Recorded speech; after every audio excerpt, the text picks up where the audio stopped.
Hi guys, मेरा नाम है साहिल खान और आज की वीडियो शुरू करते हैं। सबसे पहले न्यूज है भाई अडानी ग्रुप की, तो वो पेट्रोकेमिकल सेक्टर के अंदर उतर रहे हैं। ऐसा पहली बार देखने को नहीं मिला है। इन्होंने पहले भी 2023 के अंदर इसका ट्राई किया था, बट फाइनेंशियल क्राइसिस के चक्कर में उसको रोकना पड़ा था क्योंकि बहुत सारे एलिगेशंस वगैरह आ गए थे। अब भाई इनके पास में पैसा आ गया है, अब सब कुछ ठीक सा दिखाई दे रहा है, तो अब ये पीवीसी का प्लांट लगाने वाले हैं मुंद्रा के अंदर, जो कि गुजरात में पड़ता है, और कहा जा रहा है 2028 तक ये कंप्लीट हो जाएगा। कहीं ना कहीं रिलायंस इंडस्ट्री से डायरेक्टली compete करने वाले हैं क्योंकि अभी भी पीवीसी का इंपोर्ट किया जाता है इसके अंदर, और कहा जा रहा है ये फैक्ट्री लगाएंगे या कुछ मार्केट शेयर उसमें से कैप्चर करेंगे। तो कहीं ना कहीं रिलायंस के साथ में compete नहीं, कॉम्प्लीमेंट करने वाले हैं, क्योंकि रिलायंस वाले तो अलग ही लेवल पे एक्सपेंशन का प्लान कर रहे हैं। अगर इनके एनर्जी बिजनेस की बात करके चले तो वो $60 बिलियन की वैल्यू अनलॉक करेगा, ऐसा मॉर्गन स्टैनली का कहना है। अभी रिसेंटली इन्होंने अनाउंस किया था गुजरात के अंदर ये पूरा एक सेक्टर बना रहे हैं जहां पर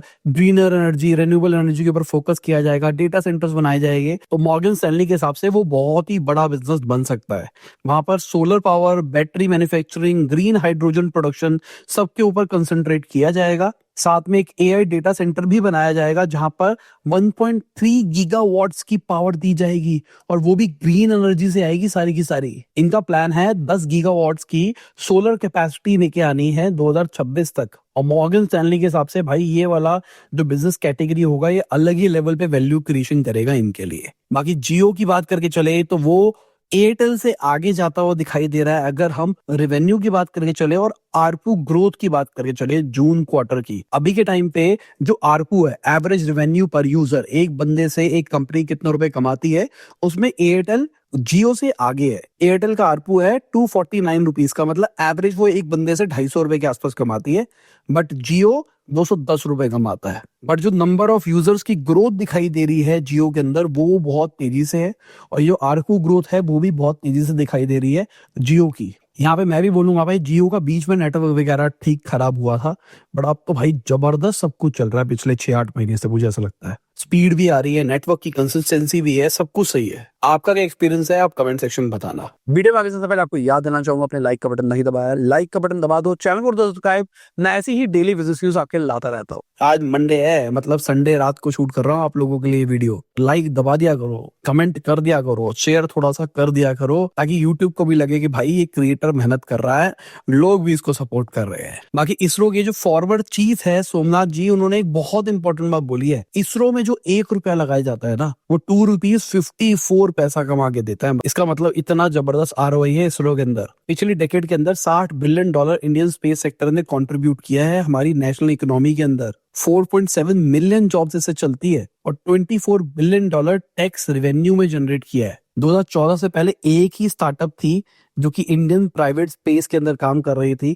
और आज 250 से ज्यादा कंपनियां हो चुकी है। और कहीं ना कहीं ये स्पेस सेक्टर बहुत तेजी से बढ़ता हुआ दिखाई दे रहा है। मैंने पहले भी बोला था, मैं फिर से बोलता हूँ एक बात को, कि भाई गवर्नमेंट को ना अपने कुछ पीएसयूज को थोड़ा सा ना प्राइवेटाइज कर देना चाहिए। मतलब जैसे उनको पैसों की जरूरत है तो वो एक फंड टाइप निकाल दे कि भाई हमको 2 लाख करोड़, 5 लाख करोड़, 10 लाख करोड़ की जरूरत है, उसके अंदर आपको कुछ रिटर्न मिल सकता है या फिर इक्विटी मिल सकती है, और ज्यादा मैनिपुलेशन ना हो तो एक आधार के ऊपर मैक्स कोई लिमिट लगा दो कि एक बंदा 1 लाख से ऊपर, 50,000 से ऊपर इन्वेस्ट नहीं कर सकता। इससे क्या होगा, बहुत सारे ऐसे लोग हैं जो एक्चुअली चाहते हैं, जैसे इंडियन आर्मी के डिफेंस को बढ़ाना चाहते हैं हम, तो हम चाहते हैं कि इंडिया के अंदर खुद के जेट प्लेन्स बनाए जाए, टैंक्स बनाए जाए, जिसको फ्यूचर में हम बाहर भी बेच सके, हमारी आर्मी और स्ट्रांग होती हुई दिखाई दे। तो इस R&D के लिए सबके लिए पैसा चाहिए। अब मान लो इसके लिए चाहिए 5 लाख करोड़ रुपया, भाई हमारी आम जनता से रेस करो ना। तो ये मैं वो नहीं कह रहा हूँ कि भाई आपने चैरिटी दे दी, मैं कह रहा हूँ इक्विटी दे दो, एक कंपनी बनाओ जिसके पास पे सारे R&D के राइट्स हो गए, उसकी इक्विटी सबको बांट दो,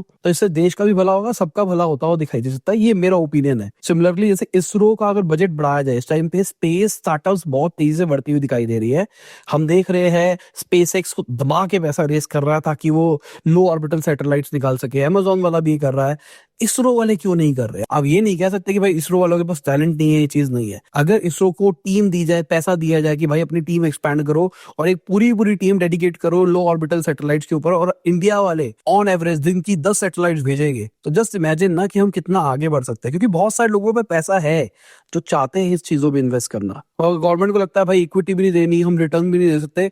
आप टैक्स रिबेट दे दो। आप कहो अगर आपने 1 लाख रुपए यहाँ पे लगाया है तो 1 लाख रुपए का आपको टैक्स का रिबेट मिल जाएगा, आपको इतना रुपए इनकम टैक्स नहीं देना पड़ेगा। अगर गवर्नमेंट को अपने रेवेन्यू की दिक्कत है तो कहे भाई ठीक है 1 लाख करोगे तो 50,000 ही आपको रिबेट मिलेगी, 50,000 नहीं मिलेगी। ये जो आइडिया है आप बताना कमेंट सेक्शन में क्या फिजिबिलिटी है इसकी, क्योंकि मुझे नहीं पता, मैं तो एक एंटरप्रेन्योर बिजनेसमैन के तरीके से सोच रहा हूँ। इकोनॉमिक लेवल पे क्या ये पॉसिबिलिटी होती है फिर नहीं होती, लीगल लेवल पे कॉन्स्टिट्यूशन लेवल पे ये पॉसिबिलिटी है या फिर नहीं है। बाकी एलॉन मस्क की बात करके चले तो उन्होंने पॉलिटिकल पार्टी बना ली है, अमेरिका पार्टी उसका नाम रखा गया है। एलॉन मस्क खुद तो भाई प्रेसिडेंट नहीं बन सकते फिलहाल के रूल के हिसाब से, कोई भरोसा नहीं कि अगले टेन्योर में उनकी पार्टी जीते, उसके बाद में कुछ कॉन्स्टिट्यूशनल अमेंडमेंट्स लाए जाए, कोई बिल पास किया जाए, उसके बाद में उसके अगले टेन्योर के अंदर एलॉन मस्क बनते हुए दिखाई दे। और इसका रीजन क्या है, एलॉन मस्क कभी डोनाल्ड ट्रम्प के एकदम बड़े कट्टर सपोर्टर थे, उनकी टीम में काम कर रहे थे, उनको हायर किया गया था, बहुत सारी चीजें हुई। उसके बाद डोनाल्ड ट्रम्प ने बोला मैं वन बिग ब्यूटीफुल बिल लेके आ रहा हूँ। बेसिकली एलॉन मस्क की जो टेस्ला है ना उसको मेजर नुकसान होने वाला था, क्योंकि टैक्स क्रेडिट मिलते हैं इलेक्ट्रिक व्हीकल के लिए क्लीन एनर्जी के सेक्टर के अंदर, और इस बिल की वजह से वो हट जाते। तो इसी चक्कर में एलॉन मस्क ने शोर मचाया। बट एलॉन मस्क ने ये नहीं कहा कि भाई मेरी कंपनी नुकसान के चक्कर में बात नहीं कर रहा हूँ। बट एलॉन मस्क का कहना है कि भाई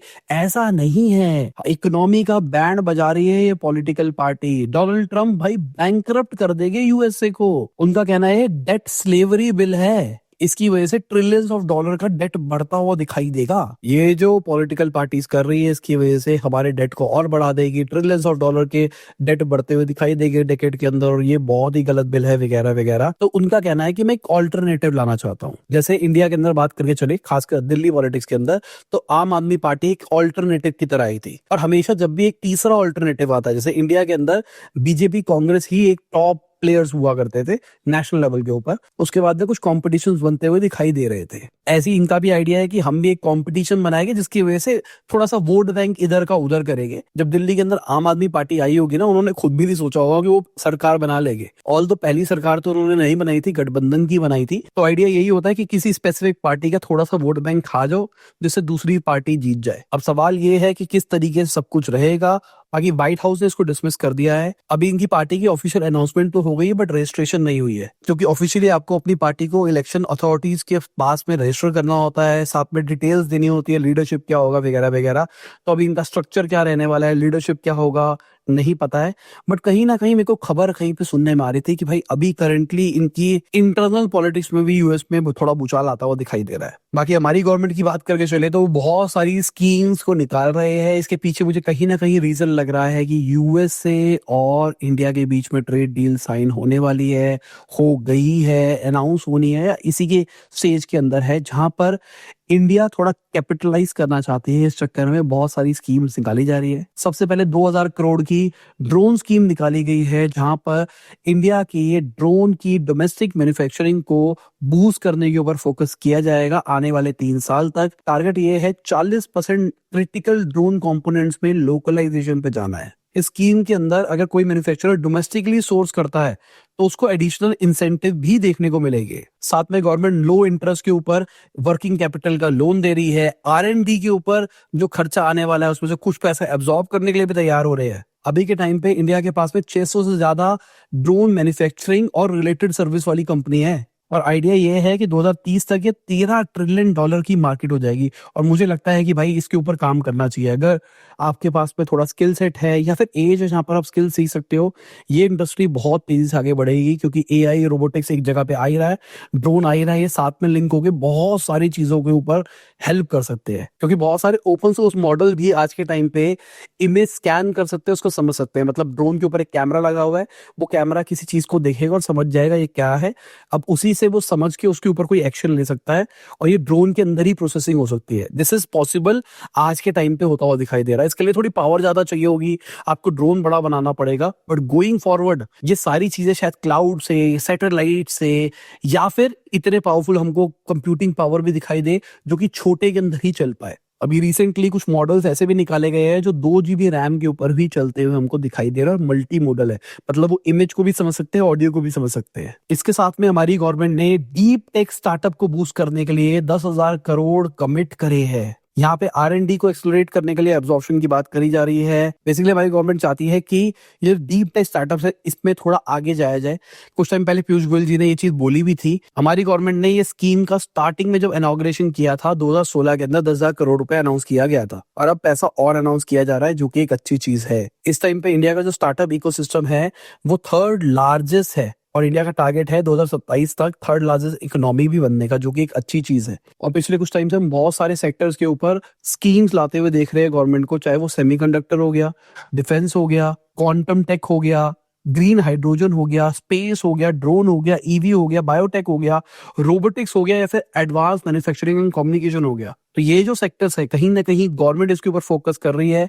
हम यहाँ पे कुछ अपॉर्चुनिटी बना सकते हैं। साथ में गवर्नमेंट ने टॉय प्रोडक्शन के लिए भी स्कीम के बारे में बात करी है। जल्दी ये स्कीम आती हुई दिखाई देगी। लास्ट न्यूज में मैंने आपको बताया था कि अगर इंडिया और यूएस की डील साइन होती है तो ये टॉयज वालों को, कपड़े वालों को, टेक्सटाइल्स वालों को बहुत फायदा देखने को मिलेगा। और ये स्कीम की अनाउंसमेंट साथ में अलाइंड होती हुई दिखाई दे रही है। मतलब कुछ ना कुछ यूएस और इंडिया की ट्रेड डील के अंदर आने वाला है। अब आइडिया यही है कि गवर्नमेंट सपोर्ट करे कि भाई इंडिया के अंदर आप प्रोडक्शन करो। कहा जा रहा है एक्सपोर्ट के ऊपर फोकस नहीं करा जाएगा, डोमेस्टिक में ही आप बनाओ, डोमेस्टिकली बेचो। अगर आप एक्सपोर्ट भी करते हो तो एक्सपोर्ट के कोई एडिशनल बेनिफिट नहीं मिलेंगे, क्योंकि कहीं ना कहीं ट्रेड डील के अंदर बाय डिफॉल्ट बेनिफिट हमको देखने को मिल सकता है। फोकस ये है आप बेटर से बेटर डिजाइन बनाओ, क्वालिटी ऑफ प्रोडक्ट को बेटर किया जाए, पैकेजिंग को बेटर किया जाए, ताकि इंडिया के अंदर वर्ल्ड क्लास टॉयज बनाए जा सके, ताकि फ्यूचर के अंदर एक्सपोर्ट हब बनता है।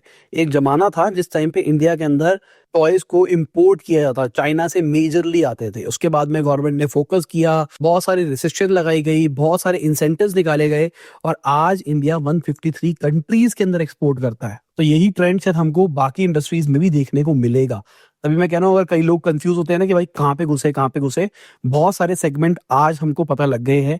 गवर्नमेंट का फोकस कहाँ पे है, वहां पर हम जा सकते हैं। और इसी के साथ में आज की ये न्यूज खत्म होती है। उम्मीद करता हूं आपको मजा आया होगा। लाइक कर देना, शेयर कर देना, कमेंट बताना वीडियो कैसी लगी। बाय, गुड नाइट, शबा के खुदा हाफिज, गुड मॉर्निंग। जब भी आप वीडियो देख रहे हैं, जय हिंद, वंदे मातरम, दुआ में याद रखना।